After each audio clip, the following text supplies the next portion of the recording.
ago, I was doing a lot of minimum wage work. I did apply for Deliveroo, as mentioned. They do have it in Leicester, and yeah, they actually refused to give me a job, because I didn't have a driving licence or a passport, and they actually told me to find a friend who had a passport and to ride on him and get him to pay me through the app. And I said, sure, you're asking me to like sneak past your asylum seeker protections that you say you're doing. Anyway, this is about a minimum wage job I had. She said, welcome, here's your contract. Now smile, keep eye contact. Good day, sir, are you well? You must remember to upsell. You've got to anticipate your customers' needs. You get your lorry drivers here after their feeds, and you get tantrum toddlers sat on buns. They get dragged up right by knackered mums, and ooh, look, laptop, suit and tie. He's some kind of business guy. Good day, sir. Are you travelling far? Do you want some Tropicana and you can take it in your car? She says, here's an apron and a hat.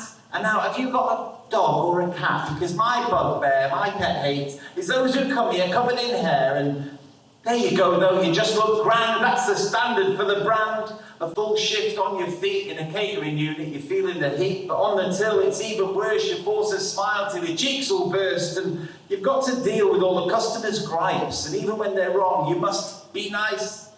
But they don't have to be nice to you. They can treat you like poo on the sole of their shoe, and the normal rules get tossed aside. There's things you can't say, and it just bottles up inside. 8 hours can seem a trial, fake smiling all the while, and you perform like you're on stage for 8 pence more than a minimum wage.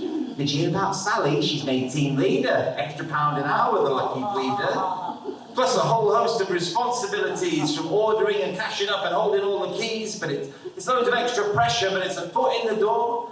And maybe one day run the whole unit and earn a lot more. And she can be queen of all she surveys for 8 hours almost every day. It's not a lofty goal, but I felt pretty capable. And it's the only opportunity, so it was inescapable. I looked around the team and I thought, I'm one of the best. So I went to the team leader, to the boss, and I showed some interest.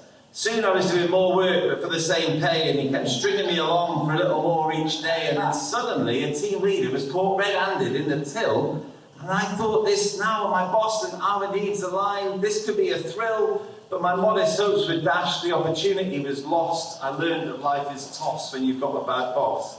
He said, right, about that promotion, thanks for coming for a chat.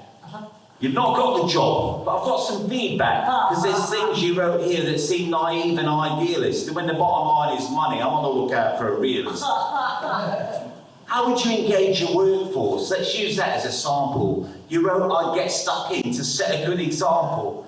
That might work if you've got skills and if your staff have aspirations, but I do not hire people with ideas above their stations. I will not employ a manager who'll get his hands dirty. You need to grow up, mate. It says here you're 30. You've written that you talk to your colleagues with respect. That is just not something I would value or expect.